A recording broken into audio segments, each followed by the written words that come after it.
আসসালামু আলাইকুম স্টুডেন্ট, কেমন আছো সবাই? আমি আজকে তোমাদের কাছে শেয়ার করছি অষ্টম শ্রেণী ইতিহাস কোশ্চেন অ্যান্সার। খুবই ইম্পর্টেন্ট কোশ্চেন অ্যান্সার।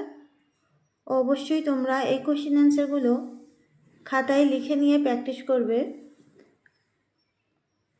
তো আমি এরকম অনেক কোশ্চেন অ্যান্সার ভিডিওতে আপডেট দেব। চলো শুরু করা যাক। এখানে প্রথমে আছে এক কথায় উত্তর দাও। বাংলায় ইজারদারি ব্যবস্থা প্রবর্তন করেন কে? উত্তর হচ্ছে ওয়ারেন হেস্টিংস। 4 নম্বর কোশ্চেন, ওয়াহাবি আন্দোলনের সূচনা হয় কোথায়? উত্তর হচ্ছে আরবে। ওয়াহাবি আন্দোলনের সূচনা হয় কোথায়? আরবে। চলে আসবো আমরা নেক্সট কোশ্চেন। 5 নম্বর কোশ্চেন হচ্ছে, জাতীয় কংগ্রেসের প্রথম সভাপতি কে ছিলেন? উত্তর হচ্ছে উমেশচন্দ্র বন্দ্যোপাধ্যায়। 6 নম্বর কোশ্চেন হচ্ছে, কোন পত্রিকা বাংলায় বিপ্লবী আন্দোলনের মুখপত্র ছিল? উত্তর হচ্ছে যুগান্তর পত্রিকা। যে সমস্ত স্টুডেন্ট আজকে আমার ভিডিও প্রথম দেখছো এবং ইউটিউব চ্যানেল থেকে দেখছো, তারা অবশ্যই ইউটিউব চ্যানেলটি সাবস্ক্রাইব করবে।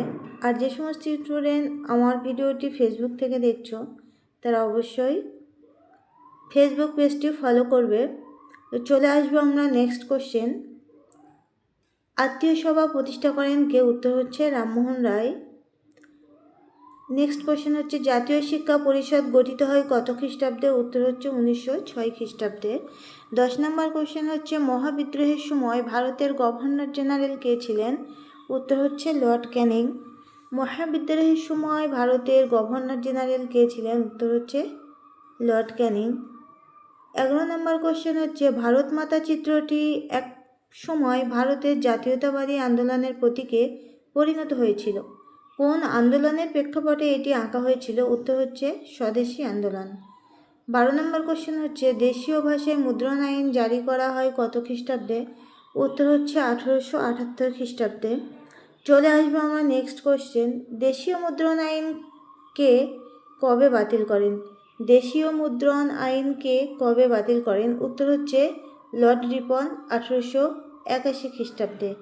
14 নম্বর কোশ্চেন হচ্ছে, বাঁশের কেল্লা ধ্বংস হয় কত খ্রিস্টাব্দে? উত্তর হচ্ছে 1831 খ্রিস্টাব্দে। চলে আসবো আমরা অনুশীলন সমিতি কে প্রতিষ্ঠা করেন? উত্তর হচ্ছে সতীশচন্দ্র বসু। 15 নম্বর কোশ্চেন, কোন বিপ্লবীকে স্মরণ করে একবার বিদায় দেমা ঘুরে আসি গানটি রচিত হয়েছিল?